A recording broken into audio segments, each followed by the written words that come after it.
can you kind of just give me who you are, a little bit of your history and So, Married 52. so we've been married for 52 years. Um, Right. we we worked hard all of our lives and we're doing really well. And it was probably about 8 years ago that we started listening to people say you need to plan for retirement. And I thought, oh, I suppose it's about time to think about that.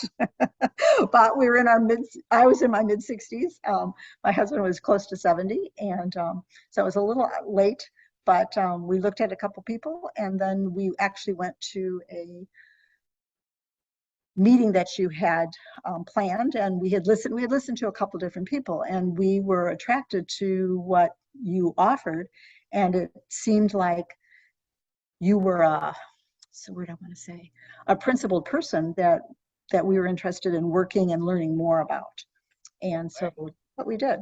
can you tell us a little bit about your background, what kind of work you did? So I am a pediatric nurse practitioner. Worked for close to 50 years.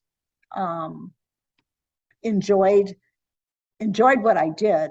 I also benefited from an increasing salary at that point in time until the pandemic came. And I took what they called an earlier retirement, but I was 71 at the time.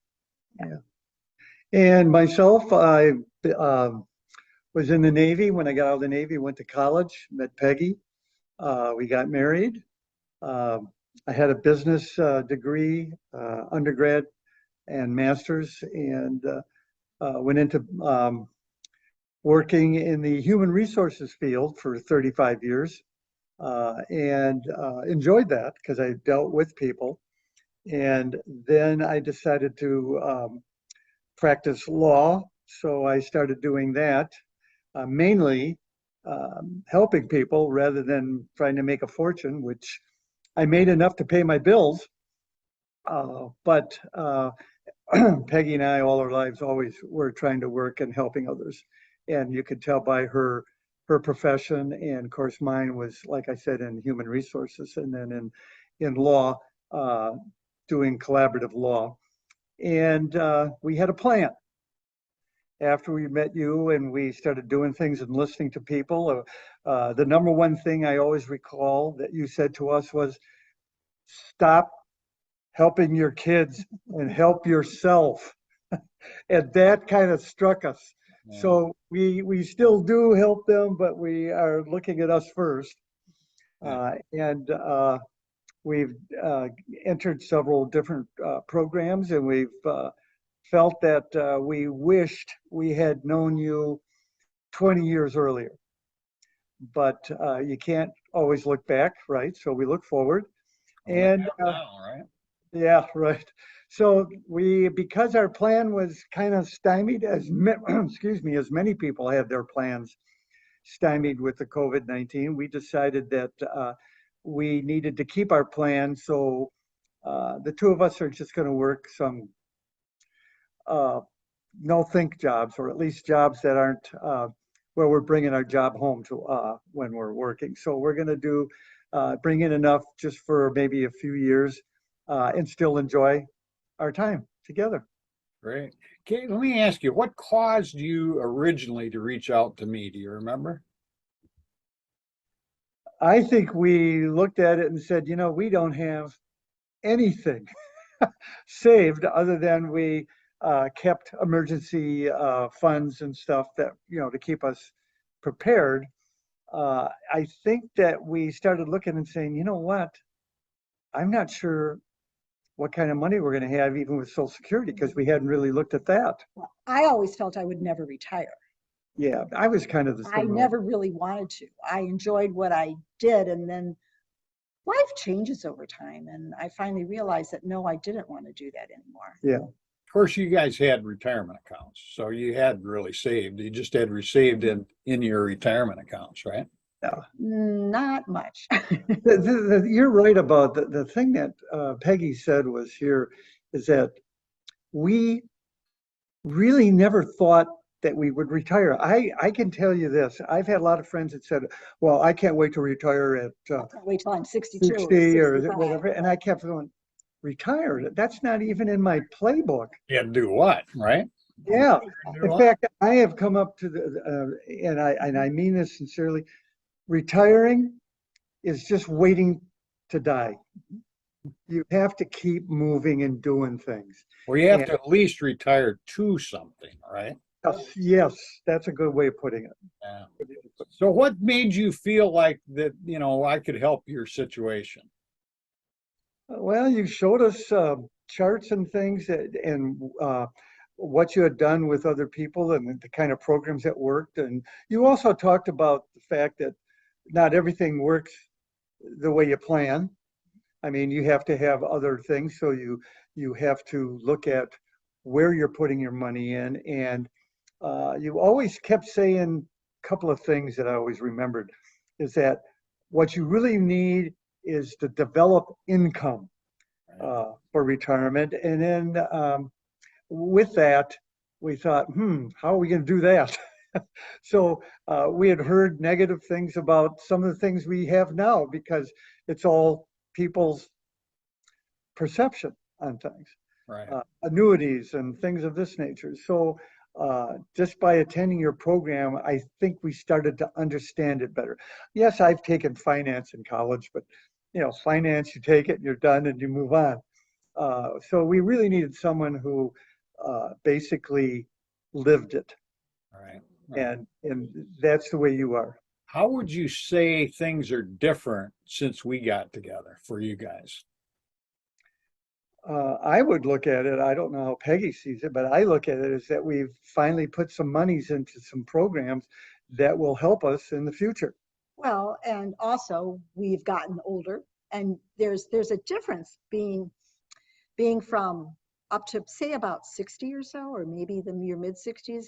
And then as you start getting passing that, even though you don't feel older, and I feel just like I felt when I was 18. Well, But as you get, I mean, but you know that people look at you different and things go a little different. And then COVID showed their head too. So that made a big difference more recently. we were glad that we weren't coming to you during COVID, that Right. we'd come way ahead of the game. And again, I still say this, if we had come 10 years earlier, we'd be in a much better position. But again, we did it when we did it, and we are thankful. Yeah, you'd be surprised. Everybody says that. So we walked through my smiling retiree process. You remember those 9 steps. How would you say things are different after going through that? You guys actually went through that. We did, but we looked at things much differently. And we also had a plan. You had a plan. But before we thought, oh, it'll somehow work out. Yeah, You know? yeah. Right. That's Our daughter, that's our what daughter- most people's plan. Right. That's all. our daughter always said, "Oh, I'll take care of you guys." And then when she would get mad at us, she says, "I'm putting you guys in a home." I said, "Okay, now we definitely need a plan." Right. That is some people's plan, actually. You know, I know it is. I mean, that's, I don't know. Now, I don't know. although she's doing well, we're trying to get her to contact you too. So So, and you're probably in a better tax environment now too, because every time we talk, you talk about taxes, right? yes, yes. Yeah. And we, not only that, we look at where the boundaries are as far as to adding more income as to where we would be in the tax structure. Yeah. And so that helps us. And what's your thought about taxes going up? I mean, They're always going to go up. Yeah, they're always going to go up. So we understand that we need to get our monies moved over to tax-free accounts and things, and we're slowly doing that. But we, again, I still add this to it that most people don't do. Most people don't consider in a plan that they're going to continue working. And this is not work for us. I would like to make it clear. This is getting away from each other for a short period of time, but meeting other people and doing things where you can make some money and still enjoy it. But all it is it's helping 2 things. 1, it's helping some income come in, but 2, it's helping us keep our brains alive. and you're And going to do some more legal work, I think, right? I can't up in Wisconsin because I didn't get my license. However, I could do it for myself. For sure. I always say I could do that, but I think the kind of stuff I would do would be more HR work that is tied to some legal stuff. And there's different ways of approaching that. Sure. And I have several friends that are doing that now. And so I've kept in touch with them. But again, I think our part-time work just keeps us alive. Yeah. I went crazy during the pandemic, not doing anything other than reading books. But can't do that in life. I cannot sit around and wait to die. Right. And people are living a lot longer. I mean, fastest growing age group is people over 100. So, Yeah, I know. Isn't that amazing? right. So, and you've got my books, and you saw my three coming financial. A couple of your classes too. We attended We would seminars. go every Saturday, we would go to those classes Yeah. and learned a lot. We Yeah. spent a lot of time about the concern about taxes. And Right. what was interesting is hearing other people with the same questions Right. and at different ages. And I'm going, whoa, that sounded like us a year ago or 2 years ago. I showed you my three coming financial tidal waves. I put the label on it now called the ultimate financial tsunami. Yes. You think that's I like the tsunami because everybody knows what that means. And I think, it seems like those are coming. And so, I was sitting in a cafe at a meeting in New Zealand back early in 2016. I sketched those out as I was looking out the back window and saw the waves crashing on the beach. And I said, there's these three financial tidal waves are coming, and we haven't talked too much about the term family office, but as you know, I manage money for some pretty wealthy people. And kind of what I've been able to do is I've been able to bring the things that we do for them, and why did they pay less tax? Because they hire tax planners, right? And we've been able to bring some of the things the techniques that we use for them to normal people that don't have 20 or $30 million, right? Mhm. And so Yeah, we're only around the 5 million. No, I'm kidding. one of the things is we try and help successful baby boomers basically reduce unnecessary income taxes and unnecessary capital gains and unnecessary estate taxes. And do that through my private family office. So we'll probably put this on my website. So there'll be a link. Anybody that's watching this that would like to know more about that and see if they qualify for that can just, click on that link below. Also, this will probably be on YouTube. So, if you like this message, subscribe to the channel because there's a couple hundred tax tips on there. Even if you don't have. Yeah. One thing I did like that you were very consistent in mapping out on your whiteboard or blackboard, I can't remember which, showing us basically the same buckets where the money can go, where the taxes are. And that was consistent. So each time we came in, you would kind of bring us up to date again on that. And that kept us thinking in the same line instead of saying, oh, I got another idea. Let's try this and go in this direction. You didn't do that. You kept those areas for us and then showed things that would keep those buckets strengthened as we move forward. Yeah. And also the risk buckets. So the ABC, the risk buckets, and where can you put money? Stocks, bonds, real estate, cash, or commodities. I mean, that's really all there is. Yeah.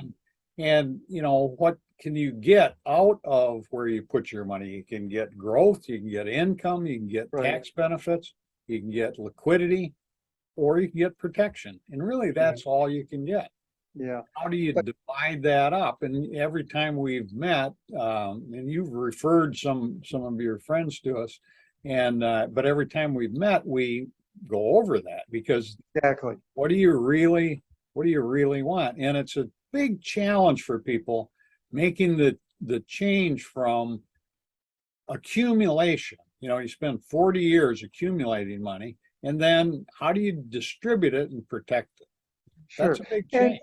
And the other things that you add to what you were doing is making sure people um, had a will in a trust set up, and to show that there's ways of protecting it other than just being in a market. You got to do other things that surround it.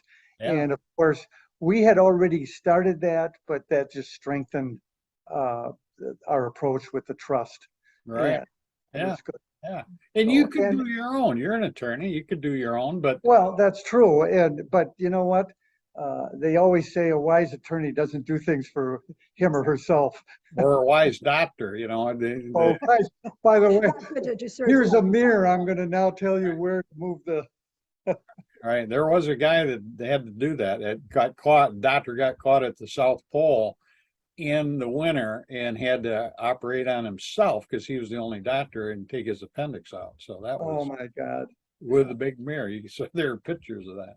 But it was opposite, so he ended up taking something else out instead.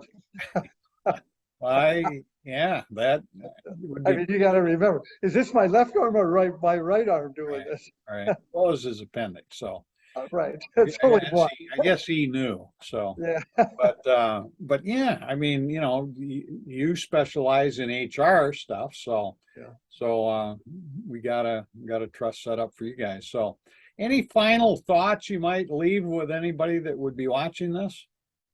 Well, the only thing I would say is that just because you go see someone and you like the person and you start working with them, you can't quit communicating, because it needs to be put into you, and you have to think in those terms.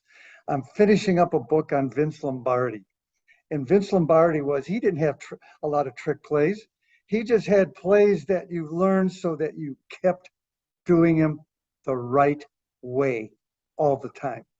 And in that sense, by communicating with you, Navy has helped us. The first thing that Peggy says is, I got to call Navy on this. I'm just not sure what this is happening. And that is the way you keep in line. And of course, you are very, very good at your communications, getting back to people. And your secretary is very good too. And Jennifer is excellent. So that was always good. Yeah, we appreciated that. Yeah. All right. Well, thanks for letting me run some of these thoughts by you, and I really appreciate it. Okay. Thanks much, Navy. Bye now.